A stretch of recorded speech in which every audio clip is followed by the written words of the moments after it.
Yo soy un ser de fuego violeta de alfa. Yo soy la pureza que Dios desea de omega.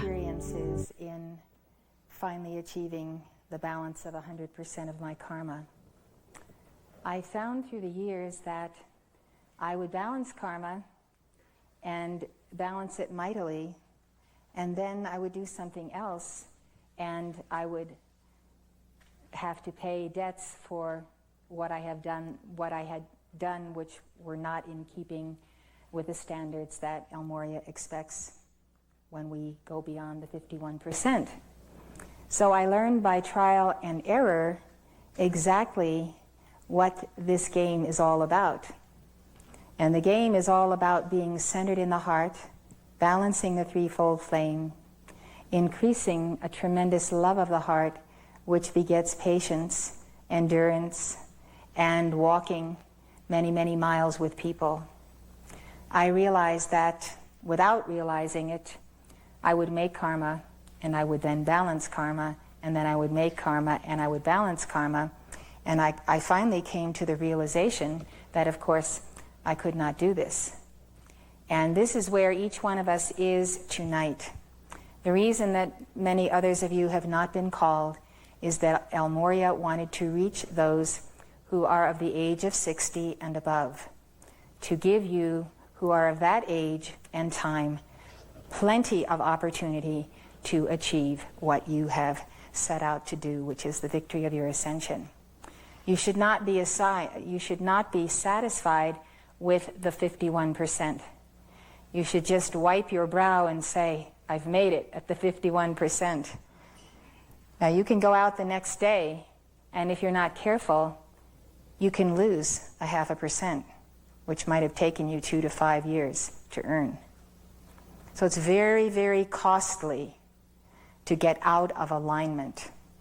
This is why for years and years our beloved El Moria, beloved Kuthumi, Jesus, Saint Germain, and others have said again and again and again, go into therapy, do the workshops, study your psychology, so that you don't come to that point where you have no tools with which to deal with anger, sorrow, all types of feelings that we might carry that are below the level of the heart, sorrow, burdens, deep burdens, records, and so forth. If we are not continually engaged in transmutation, we may come to the place where we cannot hold our own and where we will lose ground. So you mustn't lose ground. You must take absolute advantage of the opportunity you have. I have learned a great deal in studying and teaching you the masters in the path. I have come to realize the very subtleties of when we are right there in the heart of the master and when we can be 1/100th of an inch off to the left, to the right, depending on whether we've balanced our threefold flame, depending on whether we are diligent daily to protect ourselves from sudden lashes of the sinister force, sudden manifestations, and we are not prepared because we're not centered in our chakras. And so we may be pulled sympathetically, we may be pulled through anger, we may be pulled by many, many conditions that simply are a part of daily living and daily being tested. God has a right to test us, and we have a right to be tested. We want to be tested because we want to know where we are on the path. So please do not underestimate my words on this subject, because it is very, very true. I have had the opportunity to look at records of various individuals for various reasons in and out of this community. And with great chagrin, I have seen that those who've not been in therapy, not worked on themselves, do not understand their own emotions, their own records, their own feelings, how these people can, through striving and heroic deeds and tremendous service to the brotherhood, can yet turn around, and because they are not in control of their emotions, they lose what they have gained. I've seen people lose as many as 20%. I've seen people earn the 51% and lose it again. and again. Now this is a tragedy beyond tragedies, because when one has come to that 51%, it's like one has swam the channel, the English Channel, and made it across. Well, you might not make it back again, but if you do it right the first time and you keep on increasing those levels, you have that momentum going. We are just about to finish the book, The Masters in the Path. We have but a chapter or so left. And I think what we should take from it is how serious is everything that we do, everything that we think, all of our interactions.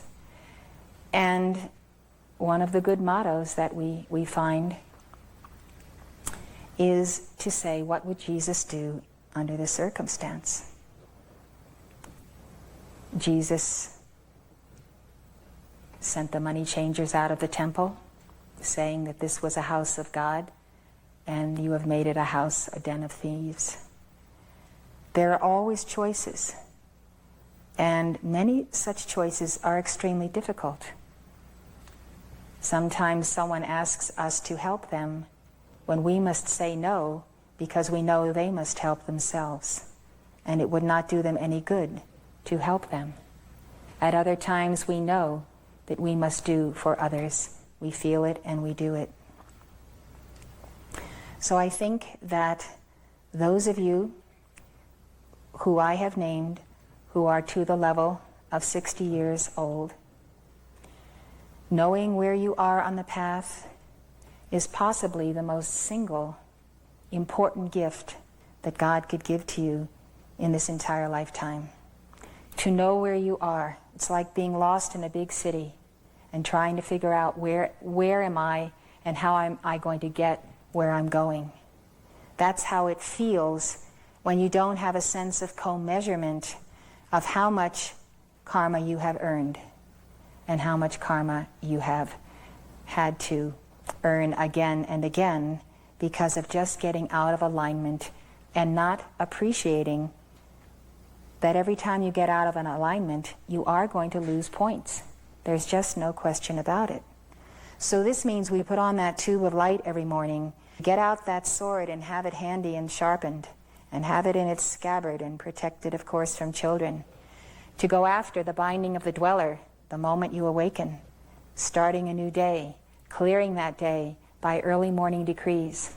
It's a tremendous way to start the day, and it gives you that protection that says, come what may, if someone comes along and drops something on your head, somebody comes along and decides to do you in, you already have that protection on. And that's why we say, start your decrees the minute you wake up, get in the shower, and be doing those fiats. Because you never know when that force is waiting for you. And then along comes an angel of light and deposits at your doorstep each morning that bag of karma that you must transmute for that day. Now that bag of karma may be extremely complex. I think we've all entered days thinking this is going to be a great day, and then 1,001 things come upon us and we can hardly believe that we're going to get through that day. Well, what really happens in this situation is Jesus said, sufficient unto the day is the evil thereof, and we translate that to mean sufficient unto the day is the karma thereof. So each day God gives us a bundle of karma that we can balance because we know the violet flame, because we can give our decrees, and because we have a certain amount of attainment of having done this for a long time. Now comes along, suddenly, out of the past, somewhere on Atlantis 10,000 years ago, this other big bundle of karma comes down in addition to today's karma. Now if we are only transmuting today's karma, then when do we transmute the karma that goes back 10, 20, 30,000 years? Well, of course, if we're going to make our ascension, we have to do today's karma and the karmic bundle that one of the Manus, or one of the great beings of light, has sent to us. And that being says to us, okay, you're equipped to deal with today's karma, but it's not enough. We have to give you this other huge boulder of karma right down in front of you, and you will have to deal with that too. And it may be difficult, it may be intense, it may be overwhelming, but if you don't do both, you won't make your ascension. You have to clean up the karma of the ancient past, and ancient karma is very strange. You don't see it for thousands of years, this karma. And all of a sudden, at the most inconvenient time of your life, when you're all ready to have this great project, you're all ready to get married, you're already start a business, you know, everything's going just great, and what happened? This great calamity fell. Well, imagine people in the world who have no idea what to do of this circumstance, and they get more and more burdened. The economy of the money they have is not great. Maybe they're on welfare. Maybe they don't eat the right food. Maybe they have 6 children. Maybe they have only themselves to take care of those 6 children. I mean, people are seeing that they are coming upon tremendous karma at this time. Not knowing what it is, not having the law, only taking the pablum of Christianity's version of Jesus' teaching. This leaves people in a sense of despair and hopelessness. Enter the Chelas of El Moria, and we go forth to the nations, we go forth to the world, and we in our meetings and in our stumps explain, this is why this is happening to you, this is how you can avoid it, this is how you can protect yourself, this is how you can balance karma by using every spare momentum to give violet flame decrees, plus serving your neighbor, loving your neighbor, and following the precepts of Gautama and Jesus. So those who come to our stumps who do not have this understanding, they're like Mark used to say, flotsam and jetsam. They're just bouncing on the tides of the sea, going wherever the sea takes them. We are directed and self-directed Chelas of the Ascended Masters, and that is what makes all the difference. I do not know what the respective karma was when each of you who stood this night came into this activity. Since I do not have those answers, I cannot give you those answers. But I can tell you that without a question, without a doubt, you have accelerated tremendously by being in this court, by serving, by loving God, and by internalizing the living word. So I have come to the very joyous place in my life that I realize that nothing is worth giving up an ounce of good karma that one has made. And therefore, one must be extremely careful of one's speech, one's absence of speech. In other words, when there is something unfair that is going on, when an injustice is happening, we don't just clam up. We quietly approach the situation and say, is there some way I can help this situation? So when we are on the spot and there is a tremendous burden to someone, an accident, a this, a that, an airplane, a drowning, all of us wind up in those predicaments many times. We are being tested. We don't walk away. We stay there until we've done every possible service that we could render. This is part of being the Good Samaritan. So the way you can lose the karma you have balanced thus far is to ignore a brother.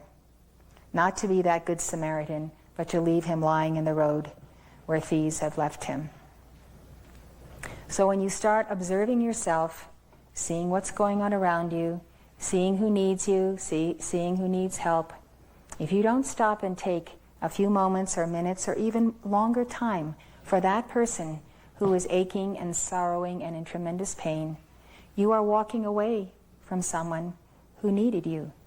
Maybe they didn't ask for help, but you were in their presence and you had the sensitivity to know that they were hurting deeply inside. So when we are on the path, we don't have to sign up to be Good Samaritans in Kuan Yin's chapel and get a little card every year, you know, now I'm a Good Samaritan. We have to be Good Samaritans. In other words, we will make karma if we do not support those whom we see are in need of our help.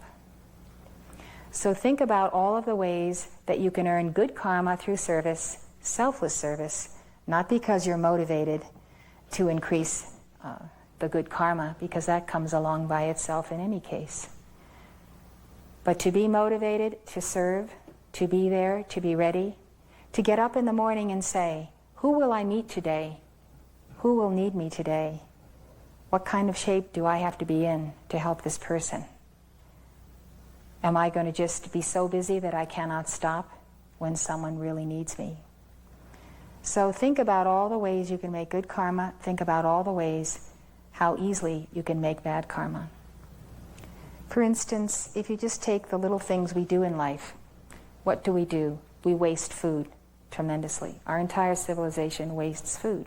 It's like a karma of the nation. You don't have to share that karma if you make certain that what you put on the table before your children, they eat it. We do not throw anything away, because this is a sin against God and the food that He has given us. So we consider that food holy, and we don't throw away mountains of food, as Americans are prone to do. So when you start thinking of the etheric body and what karma you can make or have made through the etheric octave, the mental body, the desire body, and the physical body. If you look at the 4 quadrants, each of those 4 quadrants represents karma you have made and karma you can balance. So yes, we have made karma at the level of the etheric octave. We've made it at the level of the mental, the desire body, and the physical. So we may have, let's say, great attainment in the etheric octave. We may have garnered that attainment for thousands of years. We may have kept our etheric body and our heaven world free of all contamination, because we walk and talk with the saints out of the body at night, and this is our home of light, and that is where we shine at the highest levels of perfection, in that etheric quadrant and the first half of the etheric quadrant on the cosmic clock, the section of at the point of 1:30. So you can contaminate the etheric octave with your thoughts, with your feelings, with your actions, with your non-actions. Suddenly you become totally aware that whatever you do is either going to contribute to humanity, to people near you, to people far from you, or it's going to detract, deter, and cause a negative interchange and a negative manifestation in the earth. So some of us have made more karma in one or the other of these quadrants. So the more we think about this, the more we do what El Morya has told us, Gautama Buddha has said, all the masters have said, self-observe. Observe yourself. What are you thinking right now? Where are your thoughts? Where is your sense of attunement with God? Are you letting yourself sink into nonsensical sentences that really don't put together, don't create anything, or just kind of a garbled verbiage that's coming out of the mind but really isn't leading you into very clear, directed lines? This is why I'm saying that when I read the Masters in the Path, it immediately made me extremely aware of everything I am, everything I must do, everything in me, and say to myself, is this honorable? Is this the right action to take? Am I doing right by this person? And you keep on doing that. It's self-observation. You observe, what is your mood? Do you feel sad? Are you letting the levels of your mood of sadness take you down into the solar plexus area, where now the solar plexus becomes vulnerable because you've let your sadness go down to its lowest common denominator, the level of the solar plexus? Or other emotions and feelings of all kinds, irritability, jealousy, this, that, the next thing. Every thought we think is registered. What we make the most karma with is what we do in the physical octave, because it has the maximum consequences for us, for the other person, or for thousands of people that we failed to reach because we didn't get that booklet out, we didn't get this out in time, we missed it, we missed a calling, and so forth. So on a community level, Keepers of the Flame throughout the world share this antakarana, this spider web. And whoever is the weakest link tends to bring it down. Whoever is the highest link tends to draw it up. We are part, all of us, when we are part of El Moria's bands, we are a part of that great antakarana through which we serve. I'm going to read you a little bit from the Masters on the Path that talks about this subject. This has to do with the tutelage of the Master Kuthumi. It has been part of my task for many years to endeavor to train along the right lines any young person whom the Master regards as hopeful. He brings them in contact with me on the physical plane and usually gives brief directions as to what qualities he wants developing in them and what instruction should be given to them. Naturally, he, in his infinite wisdom, does not deal with these younger brains and bodies exactly as with those of older people. In the case of elder people put upon probation, they are left to a large extent to find the most suitable work for themselves. But with the younger people, he sometimes quite definitely puts a piece of work in the way of one of them and watches to see how he does it. He condescends sometimes to give special messages of encouragement and instruction to individuals among these young people, and even to give advice as to their training. Extracts from some of those messages are given here. Advice from the Master. I know that your one object in life is to serve the Brotherhood, yet do not forget that there are higher steps before you, and that progress on the path means sleepless vigilance. You must not only be always ready to serve, you must be ever watchful for opportunities, nay, making opportunities to be helpful in small things, in order that when the greater work comes, you may not fail to see it. Never for a moment forget your occult relationship. It should be an ever-present inspiration to you, not only a shield from the fatuous thoughts which float around us, but a constant stimulus to spiritual activity. The vacuity and pettiness of ordinary life should be impossible for us, though not beyond our comprehension and compassion. The ineffable bliss of adeptship is not yet yours, but remember that you are already one with those who live that higher life. You are dispensers of their sunlight in this lower world, so you too, at your level, must be radiant sons of love and joy. The world may be unappreciative, uncomprehending, but your duty is to shine. Do not rest on your oars. There are still higher peaks to conquer. The need of intellectual development must not be forgotten, and we must unfold within ourselves sympathy, affection, tolerance. Each must realize that there are other points of view than his own, and that they may be just as worthy of attention. All coarseness or roughness of speech, all tendency to argumentativeness must absolutely disappear. One who is prone to it should check himself when the impulse towards it arises. He should say little, and that always with delicacy and courtesy. Never speak without first thinking whether what you are going to say is both kind and sensible. He who tries to develop love within himself will be saved from many mistakes. Love is the supreme virtue of all, without which all other qualifications water but the sand. Thoughts and feelings of an undesirable kind must be rigorously excluded. You must work at them until they are impossible to you. Touches of irritability ruffle the calm sea of the consciousness of the Brotherhood. The whole Brotherhood is ruffled by these touches of irritability. Pride must be eliminated, for it is a serious bar to progress.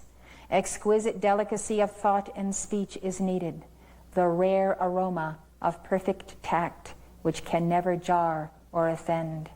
That is hard to win, yet you may reach it if you will. Definite service and not mere amusement should be your aim. Think not what you want to do, but what you can do that will help someone else. Forget about yourself and consider others. A pupil must be constantly kind, obliging, helpful, not now and then, but all the time.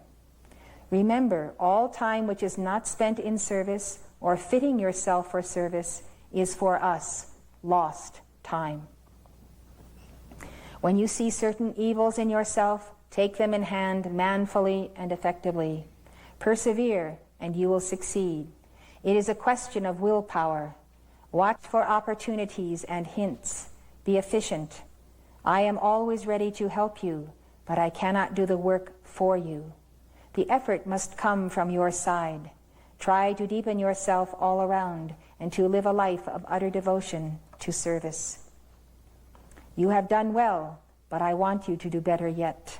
I have tested you by giving you opportunities to help, and so far you have taken them nobly. I shall therefore give you more and greater opportunities, and your progress will depend upon your recognizing them and availing yourself of them. Remember that the reward of successful work is always the opening out before you of more work, and that faithfulness in what seem to you small things leads to employment in matters of greater importance. I hope that you will soon draw closer to me, and in so doing will help your brothers along the path which leads to the feet of the King.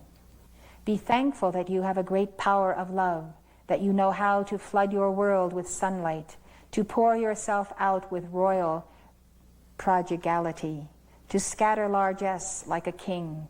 That indeed is well, but take care lest in the heart of this great flower of love there should be a tiny touch of pride, which might spread as does an almost invisible spot of decay until it has tainted and corrupted the whole blossom. Remember what our great brother has written.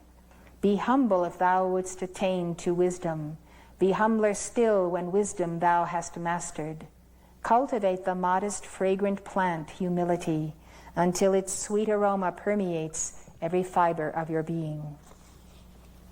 When you try for unity, it is not enough to draw the others into yourself, to enfold them with your aura, to make them one with you. To do that is already a long step, but you must go yet further and make yourself one with each of them. You must enter into the very hearts of your brothers and understand them. Never from curiosity, for a brother's heart is both a secret and a sacred place. One must not seek to pry into it or discuss it, but rather endeavor reverently to comprehend, to sympathize, to help. It is easy to criticize others from one's own point of view. It is more difficult to get to know them and love them, but that is the only way to bring them along with you. I want you to grow quickly, that I may use you in the great work. To help you in that, I give you my blessing. Daughter, you have done well in exercising your influence to civilize as far as may be the rougher elements around you, and to help another pure soul upon her way to me. That will be ever a bright star in your crown of glory. Continue your help to her, and see whether there be not other stars which you can presently add to that crown. This good work of yours has enabled me to draw you closer to me far earlier than would otherwise have been the case. There is no more certain method of rapid progress than to devote oneself to helping others upon the upward path.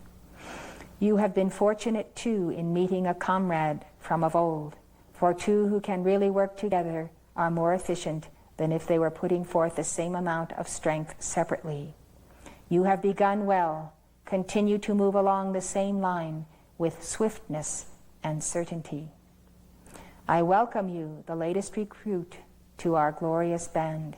It is not easy for you to forget yourself entirely, to yield yourself without reservation to the service of the world, yet that is what is required of us, that we should live only to be a blessing to others and to do the work which is given us to do.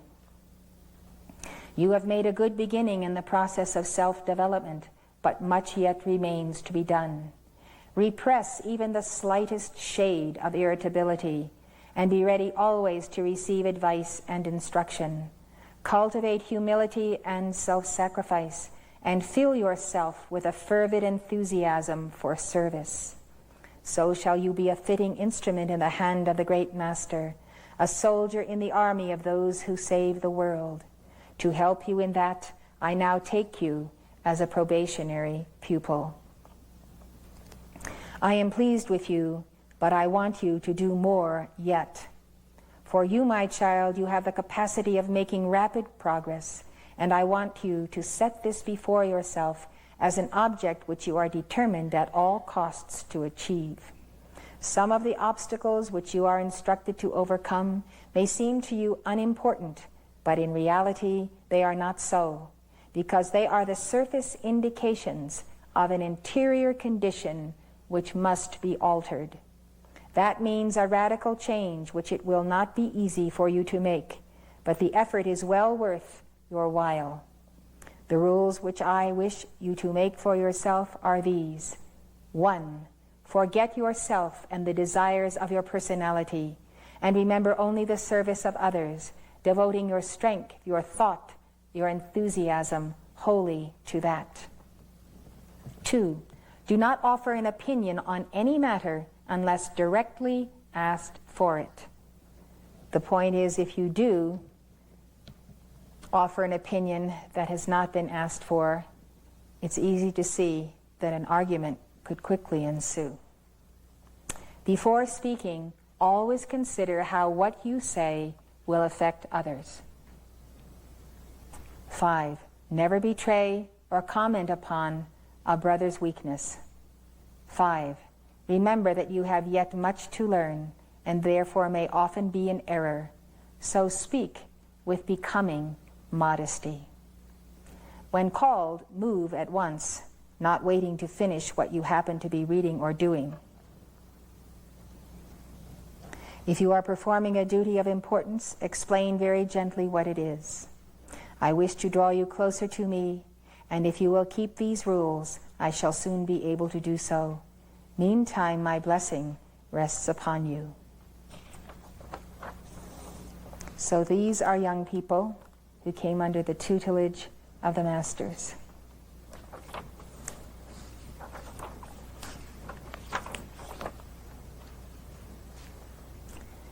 This is the final reading. It's just a paragraph, a long one. Avoid all personal feeling, pride most of all. Distrust profoundly all glorification of the individual.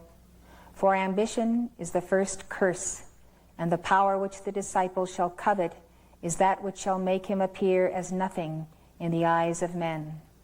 Be humble if thou wouldst attain to wisdom. Be humbler still when wisdom thou hast mastered. He who forgets himself utterly and devotes his life wholly to the service of others will be saved thereby from many dangers. His heart will be pure as crystal, so that the light of the Logos may shine through it unsullied.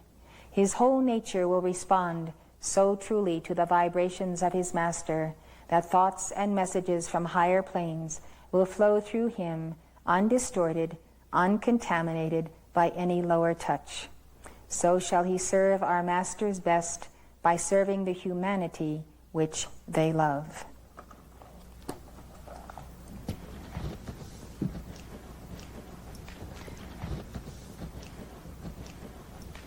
Most things are relative. I would like to conclude then with a brief statement on this relativity. When we see ourselves balancing 51% of our karma, we rejoice and we jump up and down and we say, what a blessing, what an achievement. Then comes the next hurdle. The next hurdle is the 49%. What the Ascended Masters have told me is that for certain people, as soon as they balance that 51%, they want to snatch them out of the world before they get into bigger trouble. That's the truth. That is not even a joke, it's the absolute truth. Because what the Ascended Masters give us, the first 51%, in its totality is easier to balance than the remaining 49%, which is the hardest. So many Ascended Masters have reached the level of the 100%. And where do we go from there? From there we go into spherical manifestations of being rather than linear manifestations. So if you have balanced 100% of your karma, you have worked at that for a considerable amount of time, centuries or thousands of years. It is a tremendous attainment. It means that when you make your ascension, you will not owe the earth anything because you have balanced that karma. But on the other hand, if you will look at this and remember it well, you are really at point zero. You are where you were when you left Maitreya's mystery school, the original one, you see? So it's very exciting to have gotten as far as we have gotten. But my recordings of my live stream for the remaining 49% were the descent into hell. And in the levels of hell and death, in the deep levels thereof, I wrestled with fallen angels, demons, discarnates, all kinds of challenges to our church, to our organization. All of you know the endless years of press reporting that has not given us our due, and on and on and on. I have had to challenge individual chelas, whether on staff or around the world. I have wrestled with the principalities and spiritual wickedness in high places, wrestled with demons and fallen angels. And I can tell you that the second half, the 49%, is enormously challenging. It's like waging war night and day until you finally got beyond that 100%. So what happens when we get to that level? Well, we have to keep it. And as I said earlier, it is so easy to lose like 0.1%. And pretty soon you're not at 100% anymore. You're 0.1% lower. So you can lose very easily when you're at the top of the mountain. Okay, so let's say we've all gotten past the top of the mountain. What happens next? What happens next is that you are at serious levels of personal mastery, personal adeptship, arhatship, and you are now beginning to build upon that perfected terrain that you have taken thousands of years to get to, that 100% balance of your karma. So that is the foundation, and from that level you can have your springboard to victory, octave after octave after octave, except it's not these levels, it's these spheres going out and out and out, which is how we measure the causal bodies of, for instance, the Lord of the world. We know that he has a vast causal body. You go to mighty cosmos, you go to beings of the great central sun. Their causal bodies are so great that they contain entire galaxies. It just depends on how long you've been in heaven, and some of these beings have never touched Earth. They've never been contaminated. They were the first root races. They went back home and they never compromised their path. So on the one hand, we have a tremendous victory, and it is a great victory, and we're not going to gainsay it, and we're not going to say it isn't, because we know how hard we've worked for it, and we know that the Ascended Masters have not in any way coddled us. They have disciplined us, and if we have done wrong, we get our karma, and we have to go and turn around and balance that all over again until we get so tired of, it's like training a little mutt, you know. You put his little nose down and you say, you know, this is how it goes around here. And finally, after about 10 or 15 times, he knows he has to go outside, and, you know, that's the way life is. So here we are. I don't want you to rest on your laurels, but I do want you to know that the gift, that the victory that you have won has been hard won. You may think you know how hard it has been, but you do not have a recollection of how many thousands of years it took you to make the negative karma, and just what a triumph we're talking about. We're talking about a stupendous triumph, but we do not want to say we are going to stop here, even at the 100%. At that 100%, we are going to now develop our self-mastery. Tremendous self-mastery, tremendous rings upon rings of our causal body, and rings literally around our own 4 lower bodies, until we can walk the earth in the footsteps of El Morya, Kuthumi, Dwal Kul, and the great masters of the last century who made their ascension in 1890, 91, 92, and so forth. That was the time of the ascension of these masters. They had great attainment before they made their ascension.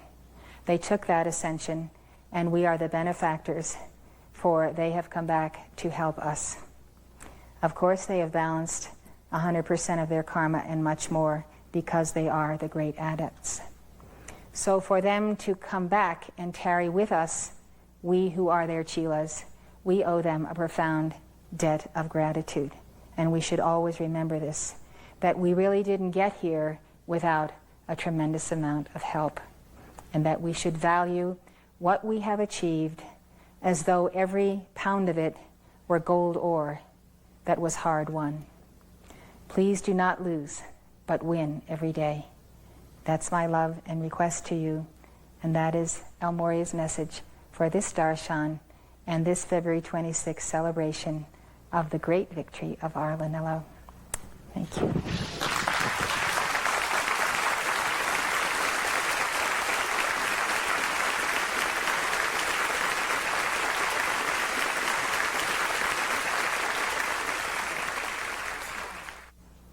Fire when ready.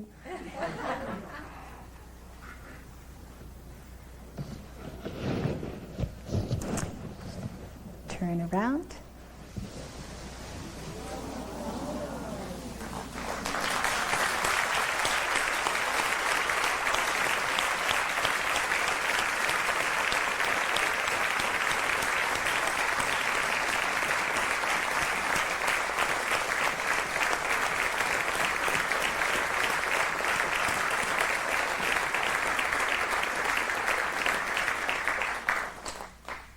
This is a painting of the mother of the Aquarian age, and it has been done by Marius George. May we see you, Marius? Will you go up to the painting? Will you go up to the painting?